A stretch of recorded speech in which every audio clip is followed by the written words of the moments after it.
Good morning friends. আমার মেয়ের অবস্থা দেখো, এই দেখো এত ঠান্ডা আর ওর নাকি গরম লাগছে, এখনো ফ্যান চালিয়ে শুয়ে আছে। তাহলে ঠান্ডা লাগবে না? ও পাগল একটা, দেখো ফ্যানটা কেমন জোরে দিচ্ছে। তারপর ফ্যানের সাউন্ড কমানো না, ইয়ে কমানো, ভলিউম করে কি। এই যে পড়তে বসবে তাই ও এখন ফ্যান চালিয়ে বসে পড়েছে।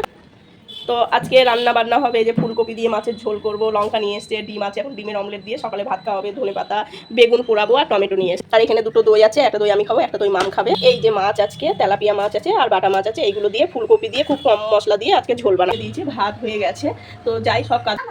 তোর ইচ্ছা না তুই ওঠ, উঠে বসে পড়, শুয়ে পড়বি না। এই ফুলগুলো তো দেখানো হয়নি, এই ফুলগুলো আমি হস্তশিল্পর মেলা থেকে কিনে নিয়ে এসেছিলাম। কি দারুণ ফুলগুলো, এই যে সব রকমের ফুল আছে এখানে। এইগুলো হলো কাঠের তৈরি ফুলগুলো। আর এই যে ইয়েটা কি দারুণ লাগছে না, খুব সুন্দর লাগছে। আমার এই চকলেটের বাক্সটা তোর, খুলবি না, সিল করা আছে, দোকানে নিয়ে যাবে কিন্তু। আবার দিয়ে দিলে দে, এগুলো ভ্যালেন্টাইন ডে চকলেট, সব দোকানে বিক্রি হবে, তার জন্য নিয়ে এসছে। এই যে 6 পিস করে আছে এখানে, 6 পিস না 5টা, হ্যাঁ 5টা আছে, 5টা। এখানে দুটো ডিম নিয়ে নিয়েছি, ডিমটা আমি ভেজে নেবো।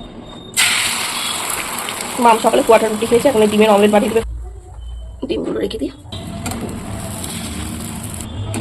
ডিম ভাজাটা হয়ে গেছে, এবার নামিয়ে দেবো। ভাত দিয়ে দিয়েছি, একটু আছে মাংসের ঝোল, আলু আছে, এটা দিয়ে দেবো। ডিমটা ভেজেছি, ডিমটা দিই। নে খেয়ে নে। না তুই খা, আমি খাবো না। মাছগুলো পরিষ্কার করে ধুয়ে নিচ্ছি, এবার নুন হলুদ মাখিয়ে নেবো।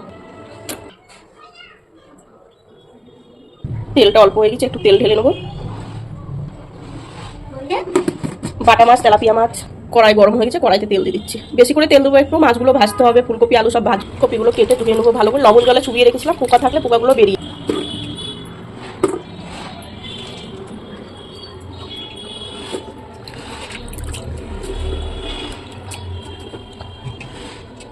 তেলটা গরম হয়ে গেছে, মাছে নুন হলুদ মাখিয়ে নিয়েছি, এবার ভেজে নেব।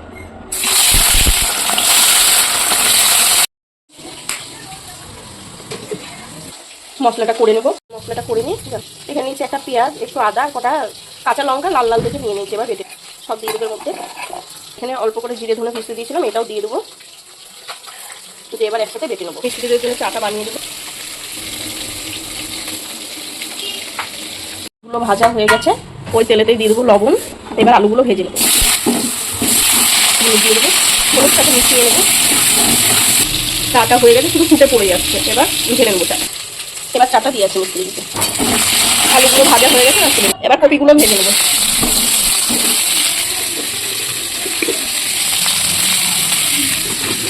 আচ্ছা উল্টো পাল্টা। মশলাটা হয়ে গেছে, কপিগুলো ভাজা হয়ে গেছে, এবার কপিগুলোকে মাছের ঝোলটা আমি 5 ফোড়ন দিয়ে করবো। তেলে আমি 5 ফোড়ন দিয়ে দিই, এবার তেলেতে দিয়ে দেবো একটা কাশ্মীরি লঙ্কা। এবার মশলাটা, এবার টমেটোগুলো দিয়ে দেবো। আমার তো মনে হয় শীতের সবজিতে টমেটো আর ধনে পাতা থাকলে বেশি মশলা লাগে না, আর তরকারি যেমনই রান্না করো না কেন তরকারির টেস্টটা খুব সুন্দর হয়। এবার দিয়ে দেবো স্বাদ মতো লবণ, ধরিয়ে দিয়েছি। আর বেগুনগুলো খুব ভালো করে তেল মাখিয়ে নিয়েছি, খুব ভালো করে তেল মাখালে খোসাগুলো ভালো করে বেশ ছেড়ে যায়। উঠতে থাক। রান্না তো আমার পুরোই কমপ্লিট। এতগুলো বাসন সব মেজে নেবো, মেজে তারপরে একটু এই যে গুলগুলি এসে বসে বসে খেলা করছে, পায়ের মোজা দুটো খুলে নিয়েছে, খুলে হাতে করে ওই যে খেলা করছে।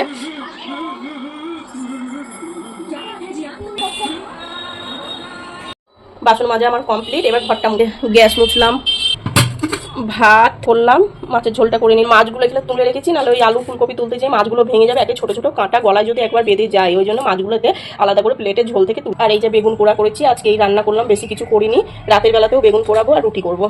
পুজো এখনো 3 দিন বাকি। এই যে আমাদের বাড়ি মা সরস্বতী চলে এসছে, নিয়ে আসলো, মামা এখন কিনে নিয়ে আসলো বাবার সাথে গিয়ে। তো এখন তো মুখটা খোলা হবে না, রবিবারে পুজো হবে, রবিবারে মুখটাকে খুলবো। দেখি ঘোড়া দিকে শাড়ি পরে ঠাকুর নিয়ে এসছিস, ওকে কি সুন্দর ঠাকুর কিনে জানেন তুমি? বাহ কি সুন্দর, মামের মতনই হয়েছে মুখটা, পেঁচি পাড়া। ও সুন্দর। যাই হোক, মা সরস্বতীকে রেখায়, যাও ঠাকুরের সিংহাসনের উপর রেখায়। ও কিছু হবে না, যা রেখায়।